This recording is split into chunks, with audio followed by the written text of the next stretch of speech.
আমরা কিন্তু দেখছি যে যে সমস্যাগুলো হচ্ছে এটা কিন্তু হয়ে আসছে এবং আমরা বলছি হচ্ছে, সবাই দেখছে, এরকম অবস্থায় আছে, কিন্তু কেন হচ্ছে না এই ডেপথে আমাদেরকে যেতে হবে। কিন্তু যার ফলশ্রুতিতে আমি এসেই কিন্তু আপনারা দেখেছেন গত 9 মাস আগে আমি যখন এসেছিলাম একবার, তখন কিন্তু আপনাদের সাংবাদিক খাল যেটা আছে কালশি খালে কিন্তু কোমর পানি কিন্তু ছিল এবং আমি ওখানে বসছি, দেখেছি, আমার ইঞ্জিনিয়ারিং ডিপার্টমেন্টের সাথে আমি আলাপ করেছি, আলাপ করার পরে তারপর এটার পিছনে কারণটা কি।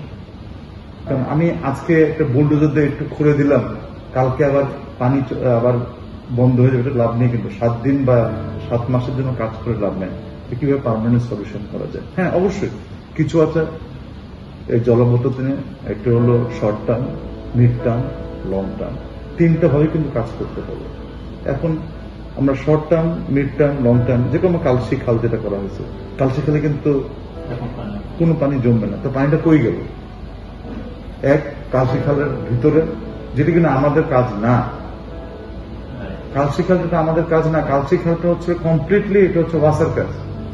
কিন্তু আমরা কি করছি, কালশি খালটা পুরোটাই পরিষ্কার করে, তোমরা সবাই দেখছো এখানে কালশি খালটাতে আমাদের এক্সকাভেটর নিয়ে এসে, আমাদের লোকজন নিয়ে এসে এই কালশি খালটাকে পরিষ্কার করা হলো।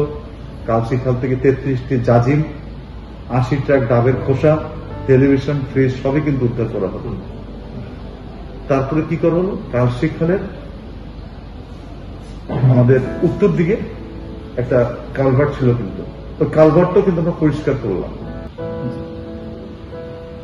কালশি খালের দক্ষিণ দিকে আবার আসলে বাউনিয়া খাল, তারপর 22 টেকি খাল। কিন্তু আমি দেখলাম যে আমার দক্ষিণ দিকে যাওয়ার কোনো উপায় নেই, কারণ ওই খাল কিন্তু দখল হয়ে, ওখানে এরকম না যে একটা বা 2টা বাড়ি হয়েছে, ওখানে হাজার হাজার বাড়ি কিন্তু হয়ে গেছে। আর আমি যদি বসে যদি থাকি ওই বাড়ি ভাঙবো তারপরে করব, এটা কোন দিন বাড়ি ভাঙবে এটা আমাকে বলতে পারি। যদি একটা বা 2টা বাড়ি হতো তাহলে কিন্তু হতো। এখানে শয়ে শয়ে বাড়ি, ঘর, অফিস সবই হয়ে গেছে। কিন্তু আমার কথা হচ্ছে কেন হলো এটা? এই খালের উপর দিয়ে গেল, আমরা দেখলাম না। কিন্তু তখন আমি কি করেছি, এই খালের উত্তর পাশ দিয়ে ওই কালভার্ট হয়ে, সবাই দেখেছেন এটাকে অন্য লাইন করে এটাকে এখন টোটালটা নিয়ে যাওয়া হয়েছে কিন্তু আমাদের এই বাংলা নদীতে।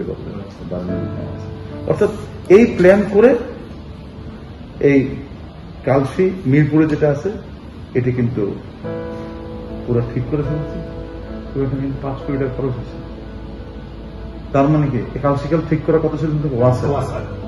তাহলে আমি যখন কাজটা করতেছি, আমার কিন্তু অডিট কিন্তু আমাকে ধরবে যে কালশি খালটা যে আপনি করলেন, এটাতে not belongs to city corporation, but তারপরেও কিন্তু করতে হচ্ছে। ঠিক সিমিলারলি আপনারা দেখেছেন যে কাওলা সিভিল এভিয়েশন, আমি কি বলছিলাম, তুমিও ছিল এখানে, যে আমি 21 দিনের মাথায় করব। 21 দিনের জায়গায় আমি 7 দিন বেশি লেগেছে এবং আমরা কিন্তু 30শে জুন এই কাজটা কিন্তু করেছি। এগুলা দেখার দায়িত্ব অবশ্যই আমি প্রতিনিধি হিসেবে, যেহেতু আমি নির্বাচিত হয়ে আসছি, যেই হোক তাকে দেখতে হবে। কিন্তু আবার খালের দায়িত্ব কিন্তু আবার আছে, খালের দায়িত্ব কিন্তু আছে। সুতরাং আমরা যেটা মনে করি যে এই যে কম্বিনেশন, এই কম্বিনেশনটা কিন্তু খুবই জরুরি। হ্যাঁ, তার মানে কি, যেমন উত্তরা 4 নম্বর এবং 6 নম্বর সেক্টরে আমরা কিন্তু এই যে আমাদের উত্তরা সেক্টরে কিন্তু আমাদের কাউন্সিলর কিন্তু আফসার ভাই আছে, নাসির ভাই আছে। আমরা কিন্তু উত্তরা 4 নম্বর এবং 6 নম্বর, দুইটা কিন্তু ওনার সেক্টর, কিন্তু দুইটা কিন্তু ওনার এলাকা, কিন্তু 4 এবং 6 বর্তমানে কিন্তু ইউ গো রাইট নাও, এই বৃষ্টির মধ্যে জলবদ্ধতা নেই। আমরা পুরাপুরি পানির ড্রেন বসিয়ে এটাকে কিন্তু আমরা একবার তুরাক পর্যন্ত কিন্তু নিয়ে যাওয়ার প্ল্যান আমাদের করেছি অলরেডি। তাহলে কি উত্তরা 4 নম্বর 6 নম্বর সেক্টরটা কন্ট্রোলে নিয়ে আসছি, কাউলা সিভিল এভিয়েশন খাল কন্ট্রোলে চলে আসছে, এয়ারপোর্ট কন্ট্রোলে আসছে, এয়ারপোর্ট রোডে মাঝখানে কালশি মিরপুরটা হয়ে গেছে, খিলক্ষেত প্রধান সড়ক যেটা আছে এটাও এখন নাই, অলরেডি পুরা পানির লাইন কিন্তু বসে গেছে খিলক্ষেত দিয়ে।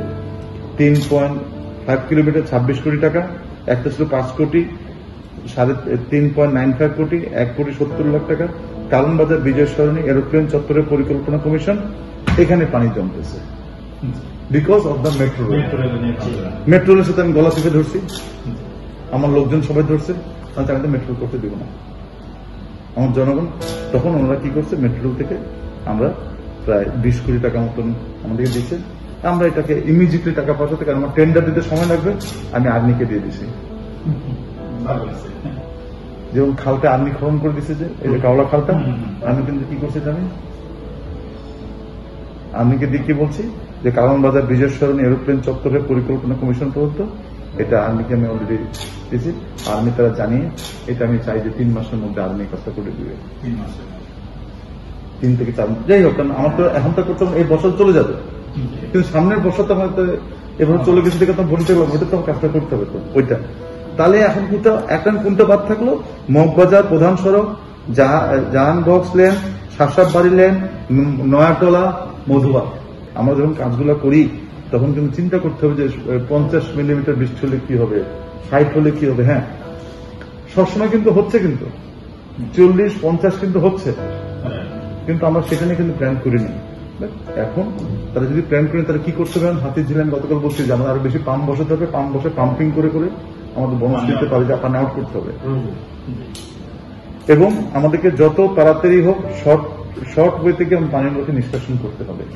এবং এই জন্য মগবাজার প্রধান সড়ক সহ এখানে আমি অলরেডি আমরা দিয়েছি, এখানে প্রায় 20 থেকে 25 কোটি টাকা মতো লাগবে। এটা যদি হয়, এটিও বলেছি সেনাবাহিনীকে আমরা দিয়ে দিব, তাহলে কিন্তু অ্যাটলিস্ট মগবাজার শাসকের পানি জমবে না। এই কাজগুলো করতে হবে। তার সাথে সাথে যে খাল, এই খাল আমাদের কারণে সারফেস ড্রেন করলাম, এই ড্রেনের পানিটা কই যাবে? এটা তো খালে যেতে হবে, তো খাল থেকে যাবে কোথায়? নদীতে যাবে। সুতরাং এই কানেক্টিভিটিটাও কিন্তু করতে হবে। যত বেশি আমি কানেক্টিভিটি করে দিব, এই খাল তত বেশি আমার ফোন থাকবে। তখন আমি যে খাল যদি আমি পরিষ্কার করি, তখন আমাদের কাউন্সিলর থেকে বলে দেবে এই খাল আমি পরিষ্কার করেছি, খাল তোমরা তো ওদেরকে করবা। এবং আলটিমেটলি খালের পারগুলাকেও আমরা চাবো এটাকে বাধাই করে দেওয়ার জন্য, ওয়াকওয়ে দেওয়ার জন্য। এবং আস্তে আস্তে মানুষকে, আমাদেরও মানুষের দোষ আছে, আমাদের খালের মধ্যে তো কালসি খালে তো আমরা 80 টাকা ডাবের খোসা উঠাইছি। তো সুতরাং আমাদেরই তো সুতরাং এই একটা টোটাল মাস্টার প্ল্যান আমরা নিয়েছি।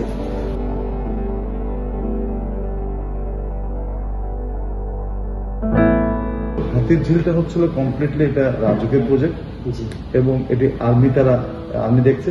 আমার সাথে রাজুকের চেয়ারম্যানের সাথে আমি বলেছিলাম যে আপনারা কি করছেন, পানি যে গন্ধ হয়ে যায়। এবং রাজুকের চেয়ারম্যান সহ বা আমাদের যে ওয়ার্ডসের যে সচিব আছেন, আপনারা নিশ্চয়ই জানেন যখন একটা হিউজ একটা কিন্তু ইটিপি প্ল্যান্ট কিন্তু হচ্ছে, পানি পরিশোধন হয়ে পুরোটাই কিন্তু পানিটাই ইয়াতে যাবে, এই লেকের মধ্যে যাবে। কারণ পানিটা কিন্তু দুর্গন্ধ হয়ে যাচ্ছে এবং এখানে স্লাস জমে যাচ্ছে। মানুষের কিন্তু আমাদের পরনিষ্কাশন, মানুষের হিউম্যান স্লাস কিন্তু জমে যাচ্ছে। এটাও কিন্তু একটা বিরাট বড় একটা সমস্যা। কিন্তু আমাদের স্লাস যাওয়ার জন্য, পরনিষ্কাশনের জন্য কিন্তু আমাদের সেভাবে কিন্তু ড্রেন কিন্তু গড়ে উঠে নাই, যার ফলে আমাদের নর্মাল যে পাইপ আছে ওটার মধ্যে সবাই কিন্তু ফুটা করে করে কিন্তু বাথরুমে লাইন ঢুকা দিচ্ছে, একসাথে হয়ে গেছে। সোয়ারেজ লাইন হচ্ছে হলো আমাদের, তারপর তো বলতেছিলেন মিনিস্টার সাহেব, প্রায় আমাদের এমনি লাইন হচ্ছে হলো প্রায় যত উত্তর এবং দক্ষিণ মিলে হচ্ছে প্রায় 2800 কিলোমিটার বা 3000 কিলোমিটার, আর সোয়ারেজ লাইন হচ্ছে মাত্র 350 কিলোমিটার। আপনার যেটা বলছেন এটাই কিন্তু বাস্তবতা, অর্থাৎ ওই লাইনের মধ্যেই কিন্তু সবাই স্লাস ঢুকিয়ে দিচ্ছে। এটা তো মাস্টার প্ল্যান অবশ্যই এটা বাছাই করতে হবে, এটা কিন্তু অনেক বড় প্ল্যান করে বিশাল ব্যাপার করতে হবে। বাট হাতির ঝিলে ওখানে ইয়া হচ্ছে, কিন্তু কমিউনিকেশন প্ল্যান কিন্তু হচ্ছে। এরপর যে পানিটা আসবে বিশেষ করে ধানমন্ডির থেকে বা যাদের ওখান থেকে আসতেছে কলম থেকে সব কমিউনিকেশনে, তারপরে কিন্তু পানিটা যাবে। এটাই এই প্ল্যানটাই না, অলরেডি কিন্তু এটা অ্যাপ্রুভ হয়ে গেছে নেকনেকে, এবং এটা কিন্তু মেশিন অলরেডি ইম্পোর্ট শুরু হয়ে গেছে। কিন্তু এই জন্যই হচ্ছে কি, ওই যে মগবাজার বা অন্য কোনো লাইন এই হাতির ঝিলে কিন্তু ঢুকতে দিচ্ছে না, কারণ গভর্নমেন্ট অলরেডি যে দিক দিয়ে পানিগুলো ঢুকে ওখানেই তারা এই প্ল্যান গুলো বসাবে। অন্য কোনো দিক দিয়ে প্ল্যান যদি বসায় ওইটার জন্য ওরা সেটা, এই জন্যই আমি দেখতেছিলাম যে কোনো দিকে পানি যদি ঢুকতে পারবে না। এই আমি যে প্রজেক্টটা নিয়েছি এটা প্রায় 25 কোটি টাকা প্রজেক্ট, যেটা আমি আর্মিকে বলতে দিব। এটা মগবাজার প্রধান সড়ক, জাহাজ বক্স লেন, শাহসাব লেন, নয়াটলা স্বপ্ন এলাকা হয়ে এটি কমপ্লিটলি রামপুরের ওই সাইডে যে খালটা যেটা আছে আমাদের, হ্যাঁ, ওই খালে গিয়ে আমরা মিলাই দিচ্ছি। তারপরে বলতে পারেন যে এটা কেন আপনি ইয়াতে মিলাচ্ছেন না হাতির ঝিলে, বিকজ আমরা যখনই এখানে ড্রেন করব ওই ড্রেনের মধ্যে কিন্তু স্লাস মানুষের কিন্তু যাবে, কিন্তু এই জন্যই ওরা এটা দিচ্ছে না। নাহলে আমরা প্ল্যান করেছিলাম যে এখান থেকে আমাদের তখন আর 20 কোটি টাকা লাগতো না, তখন এটি 1 কোটি টাকা দিলে কিন্তু হয়ে যেত। কিন্তু ওখানে দিচ্ছে না, ওখানে যখন পানির লাইন থাকবে, ড্রেনের লাইন, ওখানে তো আবার সবাইটা ফুটা করে দিবে। এই জন্য এটাকে আমরা ঘুরাই ওইখানে। এই হলো টোটাল একটা। না, এটা সত্যি কথা বলতে এটা একটা সুন্দর নন্দিত কিন্তু কাদের, এটা নিয়ে কিন্তু আমি একটা প্রজেক্ট একটা নিব, যেটা কিনা আমাদের আফতাবনগরের পাশ দিয়ে, যেটাকে বেগুনবাড়ি খাল মনে হয় বলা হয়, বেগুনবাড়ি খাল বলা হয়। এবং এটি একটি নন্দিত করে হাঁটার জন্য, বিশেষ করে ঢাকার ওই টোটাল আফতাবনগর, ইস্টার্ন হাউস, বনশ্রীর জন্য এটা কিন্তু সোজা যদি ডিগিং করে করে নিয়ে যাওয়া হয়, মেলা দিয়া পার হয়ে বালুর নদী পর্যন্ত নিতে হয়, তাহলে কিন্তু এখানে সুন্দর একটা ভালো পার বেঁধে ইয়ার মতন একটা পার্লামেন্টের ভবনে যেমন থাকে না, এই কনসেপ্টে যদি করতে যদি পারি, এটি একটা আমি বলছি অলরেডি, এটি কিনা একটা প্ল্যান করার জন্য টোটালি।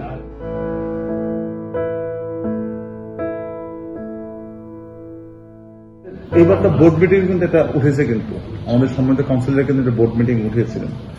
এখানে বৈষম্য কিন্তু সেটা না, আরো অনেক ধরনের বৈষম্য হচ্ছে। একই কথা হচ্ছিল এখানে, এটাও যেরকম একটা অ্যানামলি যেটা আছে, যে আমি অলরেডি আমাদের চিফ রেভিনিউ অফিসারকে বলেছি যে এটা নিয়ে আমাদের কিভাবে আমরা সমতায় আনতে পারি। অবশ্যই বর্তমান যে বাড়ি করেছে তার এক ধরনের, আর আগের যে বাড়ি করেছে তার এক ধরনের, এটা হলো এক। দুই হচ্ছিল দুইজন পাশাপাশি আপনার থাকেন দুই ফ্ল্যাটে দুইজনে কিন্তু দুই রকম ধরা হয়েছে, এটাও কিন্তু আছে সমস্যা। এটা না কিন্তু আবার অনেক সমস্যা আছে, অনেক দোতলা পর্যন্ত 3 তলা বাড়ি হয়েছে, কিন্তু আমাদের লিস্টে কিন্তু 3 তলা পর্যন্ত বাড়ি, আর বাড়ি কিন্তু হয়ে গেছে আরো 10 তলা, 7 তলা নিয়ে কিন্তু, আর 7টা তলা নিয়ে কিন্তু আমরা খেলা হয়। এই ধরনের কাজও কিন্তু, এটা বাস্তব সত্য কথা, এটা যে অস্বীকার করি, এটা অস্বীকার করার কোন জো নাই। অর্থাৎ অনেক ধরনের আমাদের এখানে সমতা বৈষম্য আছে। এগুলোর একমাত্র কারণ হলো এগুলোকে আমরা এখনো ম্যানুয়াল প্রসেসে করতেছি, আমরা অটোমেশনে কিন্তু যেতে পারি নাই।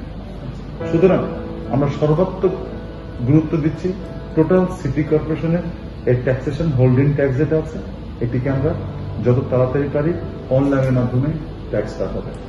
এখন আপনি বলতে পারেন অনলাইনের মধ্যে ট্যাক্স হলে আপনি এবার সমতা কিভাবে আনবেন? আমরা যখন আপনি ফিক্স করে দিব যে আপনার উত্তরাতে এই বাড়ির ট্যাক্স হলো এই কাঁচাবাড়ির রেট, কারণ আপনার পাকা বাড়িতে কিন্তু এই রেট আপনি দিতেই হবে, এখানে আপনার সমতা আনতেই হবে, নাহলে কিন্তু আপনি ট্যাক্স দিতে পারবেন না। আপনার ট্যাক্স আপনি রিসিভই করবেন না, অনলাইনে অ্যাপ্লিকেশন করতে পারবেন না। তো এই যখন আমরা অনলাইন করে ফেলবো, আপনি তখন এই কষ্ট করে আমাদের আনিক অফিসে যেতে হবে না, কিছু দিতে হবে না। আমরা মাঝে মাঝে আমরা 10% হঠাৎ চেক করবে, র্যান্ডাম চেক করবে আপনার বাড়ির এলাকাটা ঠিক বলছেন কি না বলছেন। হ্যাঁ, দুই হলো আমরা যখন এই অনলাইন সিস্টেমটা করে ফেলবো, তখন আউটসোর্সিং করে দিব। আমরা দেখব যে আজকে 4 নম্বর সেক্টরে কত ট্যাক্স পাই, আমি 4 নম্বর সেক্টরে কত ট্যাক্স পাই। যদি দেখি 4 নম্বর সেক্টর থেকে আমি এত ট্যাক্স পাই, আমি থার্ড পার্টিকে বলে দিব, ভাই আমি 4 নম্বর থেকে কিন্তু এত ট্যাক্স পাই, কিন্তু আমার হিসাবে এখান থেকে ট্যাক্স আরো অনেক অনেক অনেক গুণ বেশি আসার কথা, কিন্তু আমাদের লোকরা কিন্তু এটা করতেছে না। আরেকটা হলো আমাদের লোককেই বলে দিব যে তোমরা যদি বর্তমান যে ট্যাক্স তার থেকে যদি তোমরা বেশি যদি আনতে পারো, তোমাকে আমি একটা এক্সাক্ট, তখন ওরাই কিন্তু উৎসাহ কিন্তু আনবে। তো একবার যদি ওদেরকে এনে আমি যদি আমার সফটওয়্যার ঢুকে দিতে পারি একবার, তাহলে কিন্তু পরের বার থেকে কিন্তু অটোমেটিক কিন্তু আসতেই থাকবে। কিন্তু আমি কি কথাটা বুঝতে পারছি, আপনারা তো উত্তর পাইছেন। সুতরাং এই সিস্টেমে, অর্থাৎ এই এখনো আমরা কেন সেই ব্রিটিশ আমলের ওই ভলিউম যে মোটা মোটা বই, ওটা উল্টায় এই কেন আমরা নিবন্ধন করি? আমরা কেন আপগ্রেডেশন করতে পারবো না? ওয়াসা যদি করতে পারে, বিদ্যুৎ যদি করতে পারে, তাহলে সিটি কর্পোরেশন কেন করতে পারবে না? ট্যাক্স বাড়াবো না, কিন্তু আমি কি বাড়াবো? নেট বাড়াবো। যদি আমি নেট, এখন ভাই এখন মাত্র আমার 2,50,000 থেকে ইয়া পাই, 2,50,000 বাড়ির থেকে আমি ট্যাক্স পাই। আমার 2 লক্ষর জায়গায় আমি 1 লক্ষ যদি ইনকর্পোরেট করতে পারি, তাহলে আমার আয়টা কত হয়ে যাবে? নিজের পায়ে নিজে দাঁড়ানোর জন্য এটা বিরাট বড় ব্যাপার। তা আমার টার্গেট হলো আমি 1 লক্ষ পারবো না, আমার 2.5 লক্ষ ডাবল করবো। এবং তখন আমি যাদেরকে বলবো যে ভাই এখান থেকে যখন তুমি ট্যাক্স আনতে পারবা, তার 1% তুমি কিন্তু পাবা। আমরা কিছু কিছু ওয়ার্ডকে আমাদের নিজস্ব কাউন্সিলর যারা আছে তাদের কাউন্সিলরকে বলবো এবং আমাদের সিটি কর্পোরেশনকে বলবো এই ধরো তোমার দায়িত্ব, কিছু কিছু ওয়ার্ডকে আমি কি করে আউটসোর্সিং করে দিব।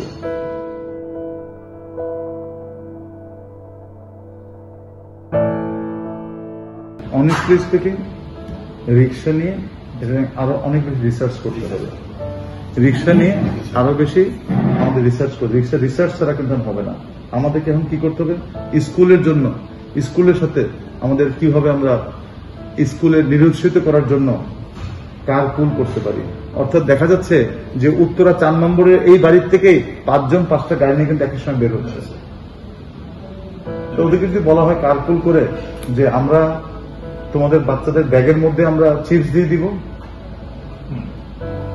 ব্যাগে যখন বাচ্চা যখন ঢুকবে স্কুলের ভিতরে অটোমেটিক্যালি ওই সফটওয়্যার থেকে তার মা তার ফোনে জেনে যাবে যে বাচ্চা ঠিক মতন স্কুলে পৌঁছে গেছে। এক চিপসের মাধ্যমে বাচ্চা দেখতে পারবে মা তার যে বাচ্চাকে যে গাড়িটা দেওয়া হলো সে ঠিক মতন যাচ্ছে কি না যাচ্ছে। যদি অন্য কোথাও যদি চলে যায় ওখানে কিন্তু মেসেজ শো করতে হবে। এই ধরনের অলরেডি পরিকল্পনা করে নিয়েছে অলরেডি। আমাদের সেই সফটওয়্যারগুলো ডেভেলপ করবো এবং 3-4টা স্কুলকে প্রথমে আমরা এইভাবে আমরা পাইলট করবো। যে পাইলটের সাকসেস যদি হয় তাহলে পর্যায়ক্রমে আমি একটা ওয়ার্ডকে আগে করতে চাই, আমি সবগুলোকে হাত দিব না। এটি কিন্তু আমার প্রজেক্টের মধ্যে কিন্তু এটি আছে।